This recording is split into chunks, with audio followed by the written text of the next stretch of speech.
Since I was very small, I've always liked working with my hands. You know, I've always liked fixing things. Being an electrician specifically requires working with your hands and your brain, and that's definitely something I always wanted to do.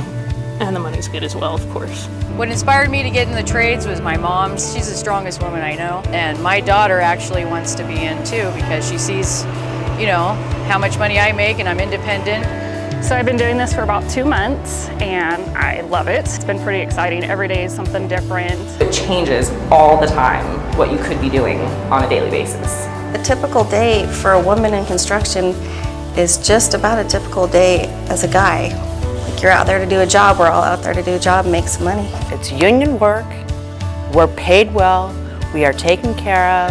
I'm gung-ho for women in the trades. I feel like people respect me and that I can get the job done just as well as a man can. To tell you that it isn't challenging being a woman in the trades would be a lie. At first, you're usually met with whim and awe from the men that you work with, and as they start to see that you're doing the same job as them, if not better, you earn the respect quickly. Being a female in the trade, I've noticed that a lot of the time we do have to work a little bit harder than the men to actually get the same recognition. At first it's hard, you know, because people look at you and they think that because you're a woman you don't know as much. I just like that after I'm done, they see what I've done, they realize that I'm good at what I do. My overall experience as an electrician, as a woman in the trades, has been pretty great. Having women on the job kind of lightens up the atmosphere. People love to see women on the job site just because, you know, you don't see that.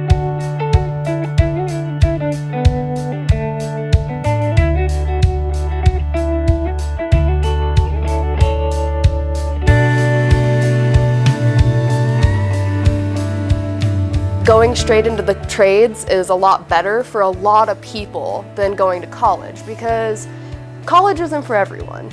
Our apprenticeship program is a lot like a 4-year college degree. It takes 5 years to become a journeyman, so it's not a short process. You're not only getting schooling, which you do get college credit for. You get paid during the process rather than paying to go to school. For single moms everywhere, it's like, it's a win-win. You know, I tried going to college and I couldn't do it being a single mom. I was a single mom, so I needed to support 2 kids. For me, being an electrician was a no-brainer.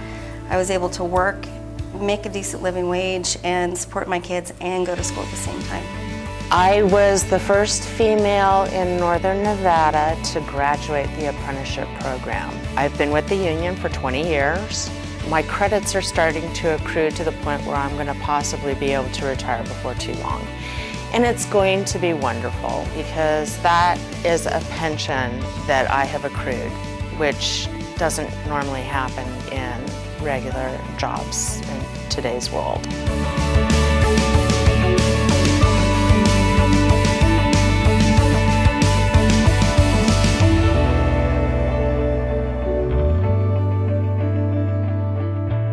I knew when I was coming into the trade that it was going to be a challenge. I became a foreman, running small crews. Now I honestly want to start my own business. That's my plan, that's my goal. There's just so many different things that you can do, though. That's the thing, is that you can go from foremanship to pursuing an elected position through the UA, travel the country through different locals. The options are unlimited, and I still got a couple years to figure out where I want to go from here. But I'll be a card-carrying journey person, and you know, you can do anything at that point.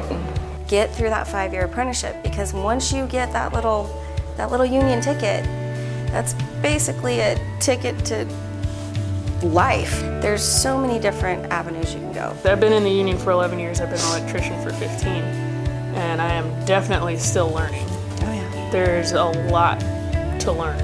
Just go for it. I was always told, oh, you're just a girl. You could never do it. And I let that set in. In my heart, I knew, like, this is what I want. I want to do this. And I feel like anybody can do anything they set their mind to. If you want it bad enough, you're gonna make it work. There's still a lot of people out there that don't want women in the trade, but you march through it, persevere, and just do the very best you possibly can. You know, just know your own worth and pretty much stand your ground.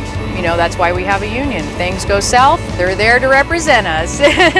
My union's always had my back, you know, since day one. If we do our jobs to the best of our ability, our union hall stands behind us 100%. But any job you ever have, you're going to come across a misogynist somewhere. There have been a few that I've dealt with. For the most part, that's not the case. Go out there with a serious attitude that you want to learn and you're there to do a job, and they'll train you. They always do. But really, these guys have been amazing. They've helped me the whole time. If you want it, go for it. You never know until you try. Work hard, do your best, and that alone will earn the respect of everyone that you work with. Once you make a stand and you have a voice, I mean, nobody can take that away from you. And the friendships that we gain in the trades, they're like family.